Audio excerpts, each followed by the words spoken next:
شوہر: اگر تم مجھے چھوڑ کر میکے گئے تو میں تمہارے بغیر خودکشی کر لوں گا۔ بیوی: تمہاری انہی خوبصورت باتوں کی وجہ سے خود کو روک نہیں پا رہی ہوں۔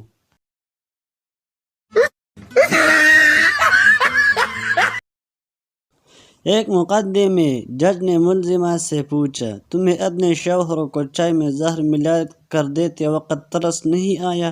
ملزمہ: آیا تھا، جب اس نے دوسرے پیالے مانگی۔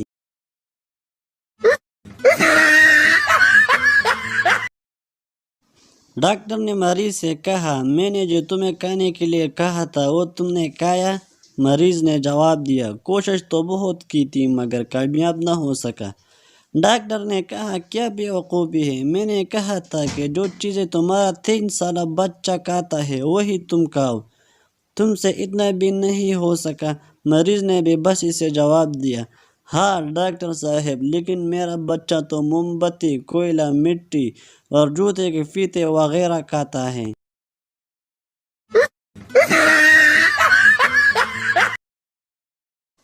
ایک شخص نے اپنے دوست سے شکایت کر رہا تھا کہ اس کی بیوی اس سے ہمیشہ ناراض رہتی ہے۔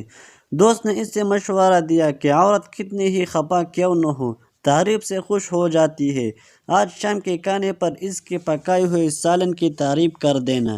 چنانچہ اس آدمی نے شام کو پہلے نوالا منہ میں لیتے ہوئے کہا، آہا آہا بیگم، مزہ آ گیا، کیا غضب کا سالن پکایا ہے۔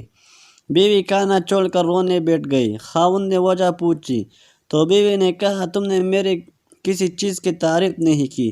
خاوند نے کہا، تمہارے سالن کی تعریف تو کی ہے۔ بیوی بولی، یہ تو میں نے ہوٹل سے منگوایا ہے۔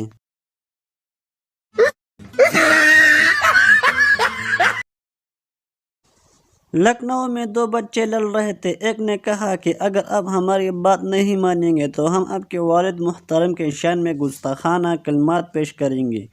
دوسرا لڑکا، تو حضور پھر ہم بھی آپ کے رخسار مبارک پر ایسا تماچا بجا لائیں گے کہ گال گلاب کے مانند کھل اٹھیں گے۔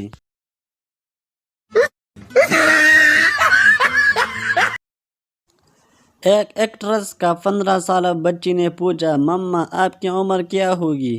یہ کوئی 25 سال۔ ایکٹریس نے ماں نے جواب دیا، بیٹی انگلیوں پر کچھ گننے لگی تو ماں نے پوچھا، کیوں، کیا بات ہے؟ کچھ نہیں ماما، بیٹی بولی، میں حساب لگا رہی ہوں کہ میں کتنے سال بعد آپ سے بڑے ہو جاؤں گی۔